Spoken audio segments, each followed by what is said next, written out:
It's been a long road, but it finally arrived.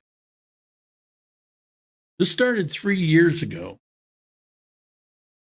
Began as an idea about trying different coffees, going to different coffee shops. You're retired and, making videos, things like that. So, coffee in Colombia, it doesn't get any better. I started to learn a little bit more and a little bit more. And what am I tasting? Why is that different? And started digging into it. And sure enough, began to learn some things that never occurred to me before. So I got this bright idea about sharing this particular type of coffee. What was this stuff? And they're calling it specialty coffee. It was very exotic to me. And the more I tried, the more interesting it was, the more I found out, the more I learned, the more I could appreciate it. Kind of reminds you of wine tasting, something I never really got into, although I love different wines. Beaujolais is my favorite. Merlot's probably a close second. But that's just coffee. But I couldn't do anything about this idea that I had about exporting coffee because I was on a retirement visa, and you can't do any kind of work.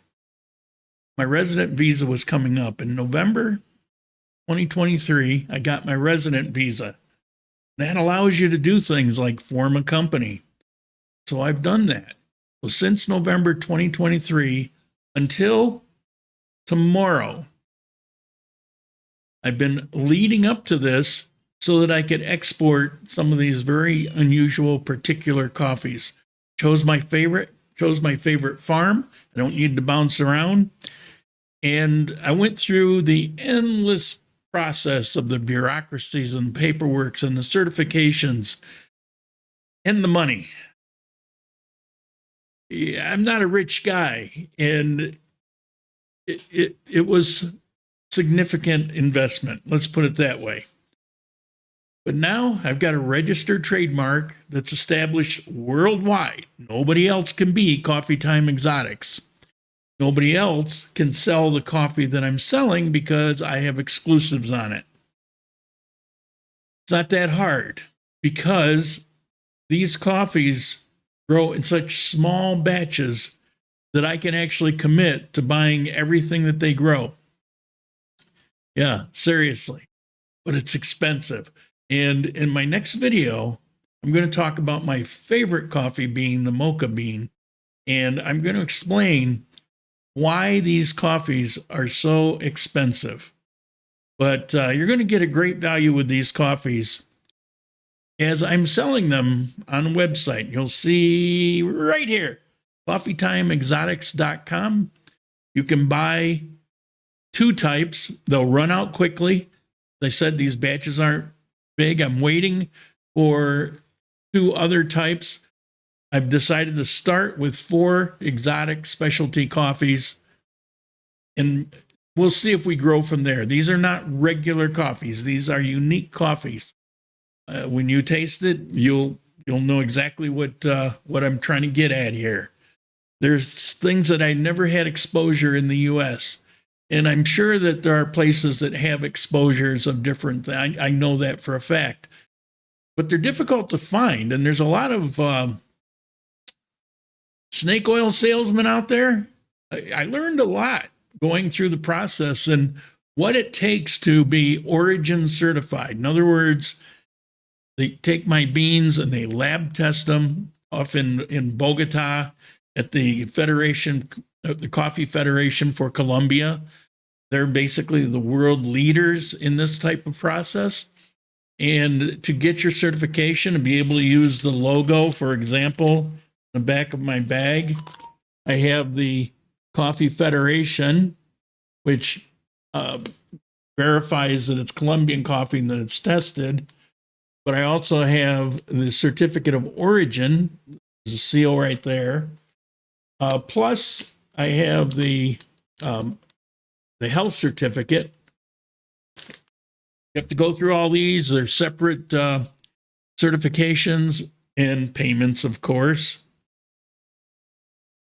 Here are my first bags of coffee. Oh my God, it smells so good.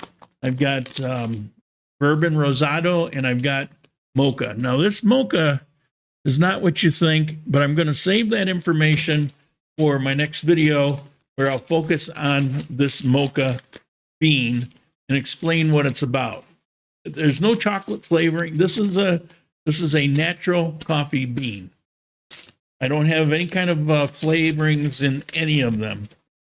But the origin, when they lab test this, they're able to tell exactly what department or state that it comes from.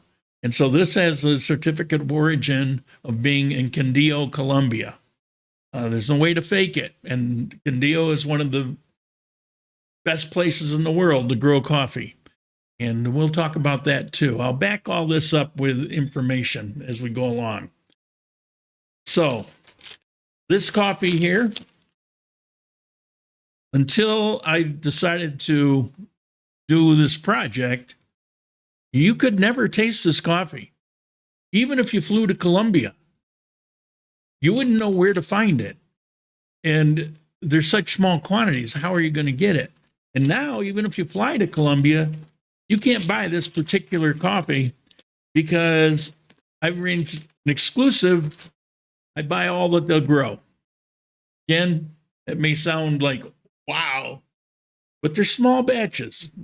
And again, we'll talk about that in the next video.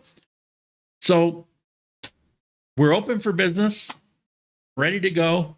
This has been 3 years plus in the making. It's why only specialty coffees? Why not sell a whole bunch of Colombian coffees and, get rich? Well, that's an option, but I'm retired. That requires a lot of work. Plus, that's not my passion. My passion is my discovery into this kind of thing.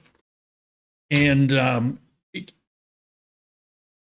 it basically can never become a huge business.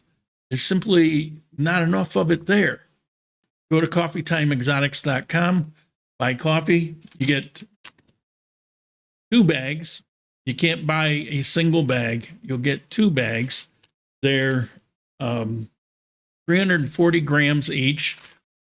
Specialty coffees usually come at 250. I decided to do them at 340 grams. So it's actually substantially more. I tried to make it as good a deal as possible. So you get 2 340 gram bags. The first shipments will be going out the 10th of March, and you'll have it, depending on where you are, typically within a week. Beans only, not ground. Ground, the flavor would just be gone in no time. So they're in a vented, sealed bag, and stay tuned and let me explain to you about why I'm passionate about these types of coffees. Ciao.